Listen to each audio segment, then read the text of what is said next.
Show you a little bit about all the different ways you can use Google Sheets. So your budget activity in this module is the most obvious use of formulating data and using it to track expenses and income and creating budgets. But this was a unique way that you can use Google Sheets. I think it's important to remember, and I talk a little bit about it in the module, that if something seems too difficult and you're doing too much work by hand, there's probably a way to automate it in Google and in Google Sheets. And so I just kind of want to point out a few things. This is the vendor show that took place at the Fredonia Hotel, Holiday in the Pines, that I wanted to talk to you about.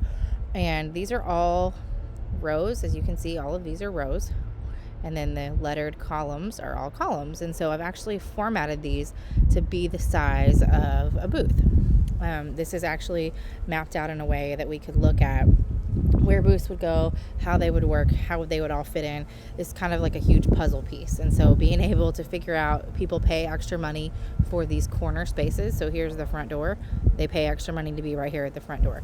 They pay extra money to be on the end caps because that's where you turn and go down the next aisle. And so it was super important for us to be able to keep track of the number of corners we sold and the way that it all laid out. A lot of places too, they were partners together, and so certain businesses would actually buy a booth together, like right here, and so we would have to combine them. And so just using this as a map was almost super simple because it could also be combined with what's down here, which is the different sheets. And so all of these are categorized into different sections. I have the copy of the convention center with the measurements, the actual 6-foot aisle, 8-foot aisle, all the way to this was the stage area. And so it was like a big premier spot because it was a huge space. There were booths over here. And so I have this all kind of sorted out so that we could tell where things were. But that only means so much. So I also had a list of everybody in order from A to Z here, alphabetical. You can see it says Alpha Master, my master list of all the alphabet of every vendor that was coming to the show and all of their information. So depending on my needs and what kind of question I was answering at the time would depend on which sheet I needed to look at. And I populated this all in one document so that when I got a vendor list and I got an application in, I could take their information, put it in here, and then map them on the map. And so it all worked out. I wasn't flipping between documents. I wasn't trying to do lots of different things.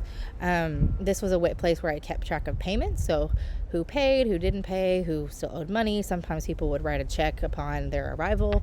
And so I had to keep track of that so I would know, because there were so many vendors, how to keep track of it. And so this is a completely different list that I could print out independently and give it to somebody who was working the front door. This list is a little bit overwhelming for somebody to try to find that specific information, so I cross-referenced it with this list here. I also split everybody up into load-in time. So you see these categories here, A, B, C, D. These were people that maybe wanted to come in early.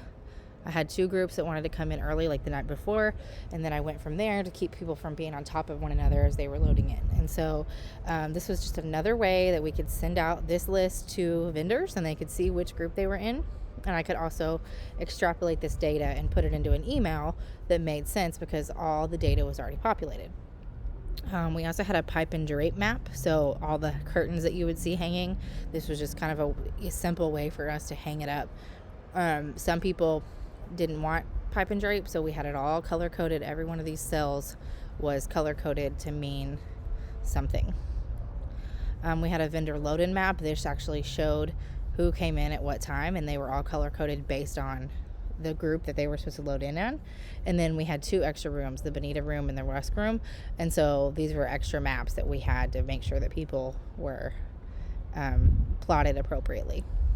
So this is just really, I'm not going to go through every single one of these, but this was just a really great example of a way to use a spreadsheet that's not a budget, but a really simple way to keep all your data analyzed and organized, and you can use it to add on. So as your project changes and evolves, it's really easy to just create a new sheet, write down questions. I think these were just like random questions I had that I wrote down because I didn't want to have to keep flipping between documents and different places and notes on hand that I written by hand, things like that. So for me, when I'm running an event, it's really easy to just pop everything into a spreadsheet, and then the next year you can pass it on to the next person and everything is organized. So I hope this gets your imagination flowing about all the things that you can do with Google Sheets. Thanks for tuning in.